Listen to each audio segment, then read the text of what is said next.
Hi, my name is James Wentworth-Weedon. Today I'll be talking about the film language and technologies used in the 4 films that I've worked on this term. For the visual language brief, my role on this film was a writer-director, and the story was about 2 workers in a lift whose phone conversations would sync up. In preparation for my role, I was inspired by The Paperman, which is a Disney short about 2 workers who commute daily and struggle to communicate. I had also just moved to London, and one thing which stuck out was how unbearably awkward some lift conversations were. So I decided that this should be set in a lift. There was overall a lack of catharsis, and the main climax being where they both announced 7:30 at the same time. I should have written something punchier at the end. Although, when reading Down and Dirty Pictures, Biskin tells the great story of how Harvey Weinstein only read half of Pulp Fiction before buying it. So, only part of a narrative has to have a catharsis for people to enjoy it. The actress that we used had just finished on a feature film called 11. She was easy to direct and brought up the performance of the other actor too. Everything went well due to the risk assessment success and the kindness of a guy called Colin Best. We were able to isolate a lift within the university building, which hadn't been done before, but with the right risk assessment it was possible. As for visual language, we focused on proxemics of the actors within the frame. They grew closer towards the end and then grew further apart. We used variable apertures and lenses to get a shallow depth of field on some of the shots to show isolation within the frame. Likewise, we placed the characters in their opposite thirds to distance them from each other. To work freely in the crowded space, we used mirrors in the lift. The overall quality of this film is lacking as we didn't book equipment in time, so we had to use the trusty Nikon D600. This only shoots in 1080p and has a very poor dynamic range. The sound quality was average as we used a Zoom H4n Pro on a boom pole. I was pleased about this mise-en-scène brief for film 2. I wrote and directed this short. I spent many mornings in Café Pierre planning ideas and storyboarding shots that I wanted to see in the film, and many nights reading essays and watching films by Jean-Luc Godard and Wes Anderson. Also a stunning French horror film called Raw, which provided inspiration for the colour in our film. Godard said, "The French cinema still lives off some vague idea of satire, absorbed in a passion for the pretty and the picturesque. It neglects truth and accuracy. This massively influenced our script as the character design was very satirical. The premise was a ruthless girl that got pleasure out of breaking promises. We booked out the Blackmagic Ursa before the shoot to test it out, and I wrote up a shooting schedule and got an actress who was an old friend, although luckily she dropped out and Steph was quickly able to find a professional model called Coco Verdeflor who would quickly accept the role. She was perfect for the character and loved the script. Mostly the shoot went well. The only jarring shot in the film would be in the party scene. In contrast to the impressive slow motion shots of people dancing in colourful light, there's one shot where we had to use Steph as the actor. The angle was strange and the lighting was unflattering. Furthermore, the performance was not the best and that was my responsibility, so I should have cast it alternatively. We fixed it by staying on Coco's face, which is a new wave technique. We had 7 different locations, and when we shot in Scape I tried my hardest to make it not look like Scape as it would cheapen the film. We had to send 2 risk assessments and liability insurance forms to both the pilot pub and the ecology park, although we ended up using cheap softboxes and LEDs as we were too late to book it out. Furthermore, I asked Coco to perform a character in a clinical, robotic way, subhuman but still sassy. We went the French narration as we felt it would fit our genre, and it also told the audience about the closed-off character. Also, she was drinking milk in almost every shot, and this symbolises her childish pleasures. I asked the colourist to incorporate as much neon blue and orange as possible. We lit a few of the shots with my blue neon sign and my orange lighting gel. I wanted this because it merges the warmth of the people around her with the callousness of herself. She is blue and the world is orange. Onto composition, the first shot isolates her as being lonely in the centre of the frame. As well, in the cocaine sniff shot, the zoom out was a camera movement I had the idea for after watching Goodfellas, where the camera op zooms in every time Ray Liotta sniffs the coke. I thought I'd try the opposite, giving a deflated effect. Furthermore, the shot where Josephine's face is in the mirror and her friend is on the window ledge behind her, we managed to get the blue hues on Jo and a sickly pink in Anna's dress. We used lenses carefully, such as here where we used an 85mm lens to isolate Coco and Kiara within the frame.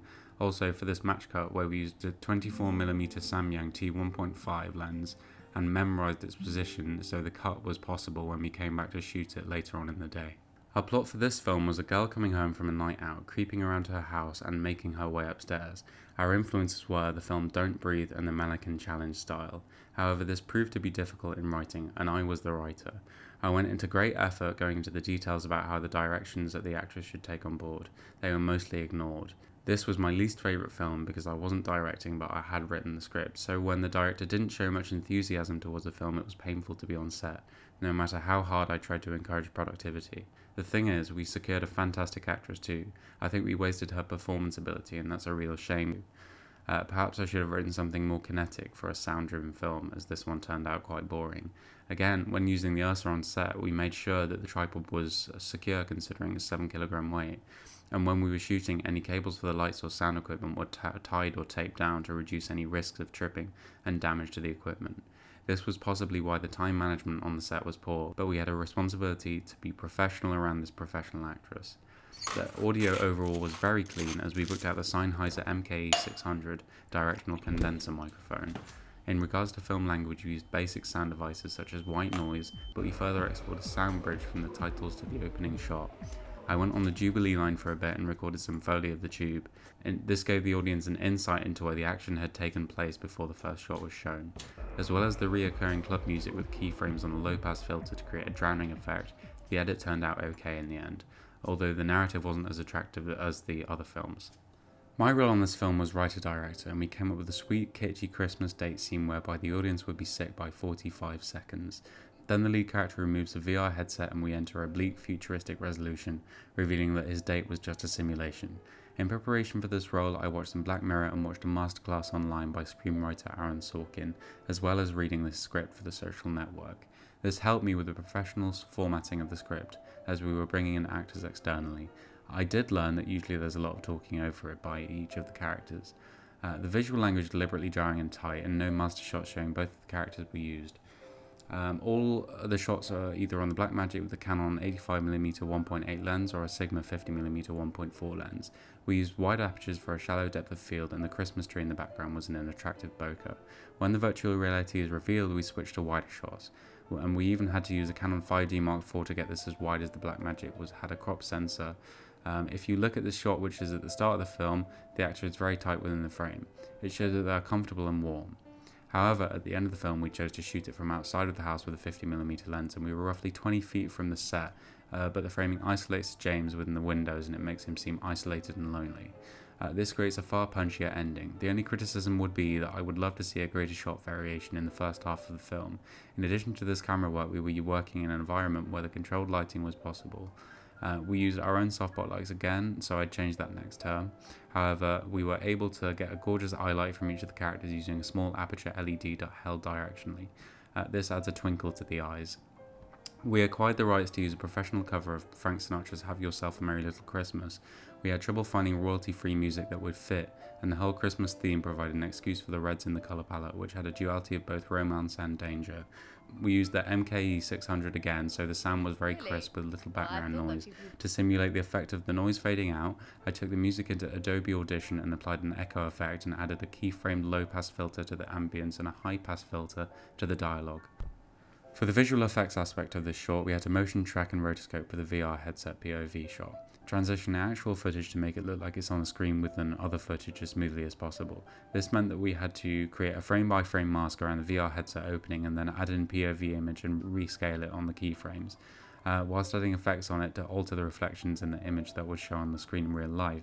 This took the most time to create, but it's jarring and it helps a film as the audience isn't expecting any of it. And as for the title, I watched a YouTube video on how to make a bright neon sign effect, and so it would look like a glowing Christmas light in After Effects. And I applied a glitch preset in Premiere Pro with sound effects. We edited all 3 films in Adobe Premiere Pro, which is perfect for digital film editing at an intermediate level.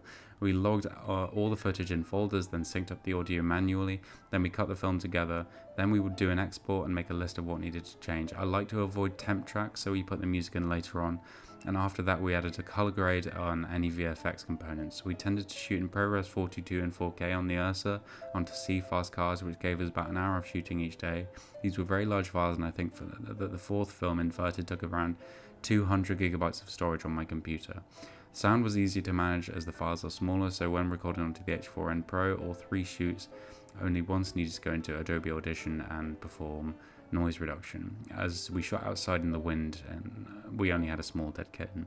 So hopefully that's a brief discussion of how we designed and created these 4 films, which I am mostly proud of. Thank you.